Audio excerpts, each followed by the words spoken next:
छोटासा सहभाग म्हणून आम्ही औषधी व त्याबद्दलची घ्यावयाची काळजी याबद्दल लोकांना माहिती सांगून त्यांच्यामध्ये जनजागृती करण्यासाठी आजारी पडला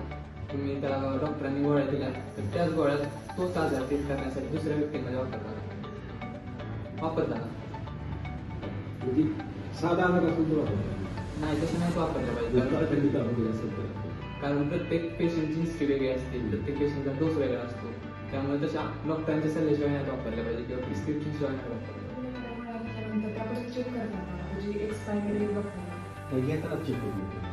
त्याची एक्सपायरी डेट बघणं पण गरजेचं आहे कारण एक्सपायर झालेला गोळा दिला तर आपल्याला बरेच साईड इफेक्ट होऊ शकतात आणि त्या गोळ्याची प्रॉपर किती घेतात तुम्ही फार्मसिस्टकडून नाही ते जी घेतलं पाहिजे कारण त्यांच्याकडे पण रेकॉर्ड राहतं आणि तुमच्याकडे पण त्या गोळ्याचं रेकॉर्ड राहतं कारण की प्रत्येक गोळी घेताना डॉक्टरची सल्ल्याने घेतली पाहिजे कारण की ते आपल्या जीवावर बेतू शकते किंवा आपल्या बॉडीवर साईड इफेक्ट होऊ शकतो. कारण प्रिस्क्रिप्शन गोळ्या घेतल्या ना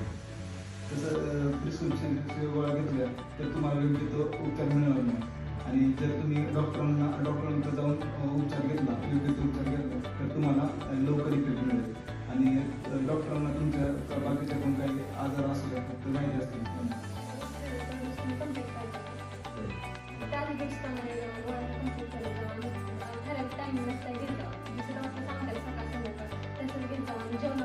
जेवणानंतरची गोळ्या असेल तर जेवणाच्या आधी घेत जाऊ नका किंवा जेवणाच्या आधी असेल तर जेवणानंतर घेत औषधे वगैरे दिले जातात ते तुम्ही व्यवस्थित प्रमाणात चेक करून घ्या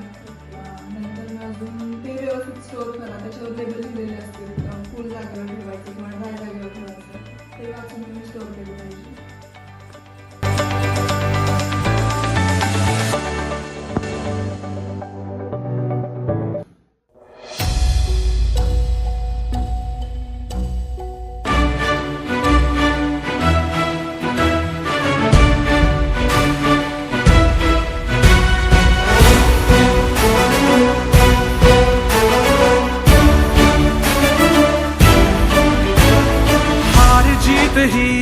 पंडावरे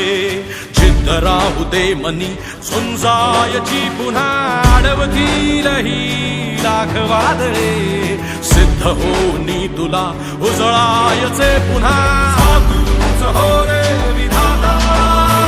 नवा जन्म घे विजेता होवे तुला रे यशाची दिशा सुधारून दे साऱ्या चिंता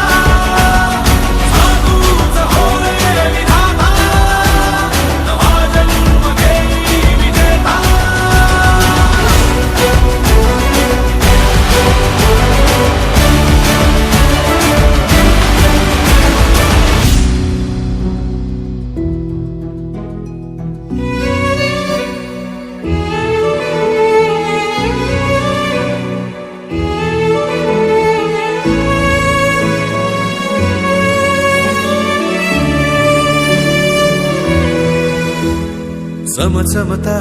ध्रुव तारा तो क्षितिजावरी लखलखती बिजली तुझ्या तरी मंत्र आहे हाच करा थांबला जो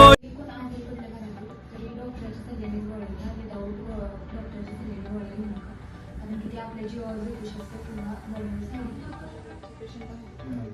आणि असतील तरी पण त्यांच्या ज्या गोळ्या आहेत त्या चेकअप करूनच घ्या कारण गोळी कंटिन्यू असते पण त्याची पॉवर वगैरे चेंज होत नाही त्यामुळे चेक करूनच नाही तरी पण प्रत्येकाचा डोस वेगळा असतो कारण प्रत्येकाचा वेट वेगळा असतो प्रत्येकाचा आजार वेगळा असतो त्यामुळे प्रत्येकाला वेगवेगळ्या डोसमध्ये गोळ्या त्याची एक्सपायरी डेट हो. बघतात प्रोसेसची आणि त्याचं प्रॉपर बिल घेता का मेडिकलमध्ये? बिल नाही घेत. तसं तुम्ही एक्सपायरी पण बघत जावा आणि त्याचं बिल पण घेत जावा, कारण ते तुमच्याकडे पण रेकॉर्ड राहतं आणि त्या फार्मसिस्टकडे पण त्याचं रेकॉर्ड राहतं. तुम्ही सर्वजण आला या ठिकाणी आम्हाला मेडिसिनविषयी माहिती दिली, डॉक्टरांच्या विषयी माहिती दिली. यापैकी बऱ्यापैकी गोष्टी आम्हाला जे माहिती नव्हत्या त्या माहिती झाल्या आणि इथून पुढे नवीन इन्स्ट्रक्शन तुम्ही सांगितलेल्याप्रमाणे फॉलो करू. त्यात महत्त्वाचं तुम्ही आम्हाला चांगलं मार्गदर्शन केलं त्याच्याबद्दल खूप खूप धन्यवाद.